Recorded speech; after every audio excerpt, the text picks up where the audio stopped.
All right, everybody. Welcome to Conjuguemos.com. This is a resource that I encourage a lot of you to use. Throughout the year, many of you have approached me about extra activities that you can do to practice, and I would just like to show you how to use this site so you can easily access this at home for some of that extra practice. So we are starting here on the home page. As you can see over here on the left, we have French, German, Italian, Latin, Portuguese, and Spanish.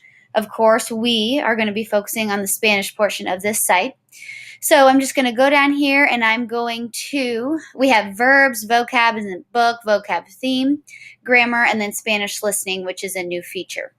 I am going to just pick one. I'm going to go with grammar for now.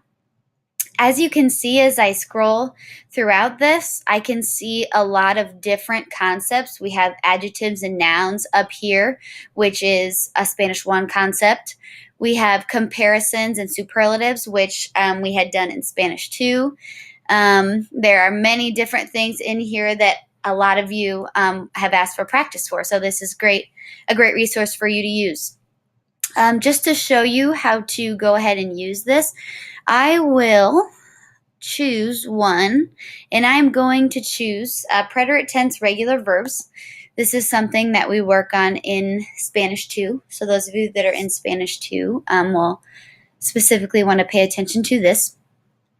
As you can see, this particular activity is in kind of a paragraph format, and it's going to be filling the blank or the box here in this case with the correct form of the verb. So I'm going to go ahead and fill in the preterite forms of these verbs. In order to add an accent, which those of you that are studying the preterite hopefully realize that we do need accents on these verbs, I am going to type out all the letters, and then when my cursor is right after the letter that I need to accent, I will hit add accent down here. And as you can see up here, it instantly does do that for me. So I'm just going to go ahead and fill these in up here. Need an accent on this. It actually will not let you check your answers until you have filled in all of these. So you need to be aware of that as well.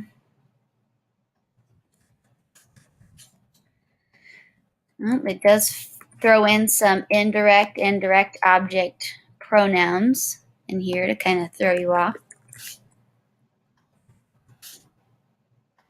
Sometimes it doesn't even give you the subject, so you got to use the context around it, as we talked about many times in class. Got some reflexives down here. All right, I have completed this paragraph, so I'm going to go down here and check my answers. And woohoo, as you can see, all correct. Good job. And it does show green for all of those that are correct. And as you look down here, your score is 100%, 13 out of 13. Now, hypothetically, if I were to miss one, and I check my answers, it will tell you that it's wrong. So as you can see, this is in red, but it won't tell you what's wrong about it. It won't fix it for you. So you will have to be the one to figure that out and fix that. It's another thing I like about this website.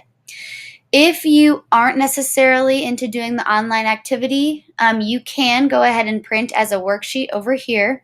But as you can see, you can't check your answers. So some of you may have seen that we've done these in class depending on what level you're taking. We do these sometimes in class, but I really like the online feature because it gives you instant feedback so you know what to fix. So I highly encourage the online version of this resource. So that's just one thing you can do. We're going to go back over here to grammar, and we have por versus para, Spanish 3. That's a really hard concept for you to practice. This website is, there's just a ton of resources here, and it's great. We have direct and indirect object pronouns, Spanish 2. That'd be good for you. So there's plenty of things for all the different levels, and we have just plenty of opportunities to practice, additional practice for you to do outside of class here on this website.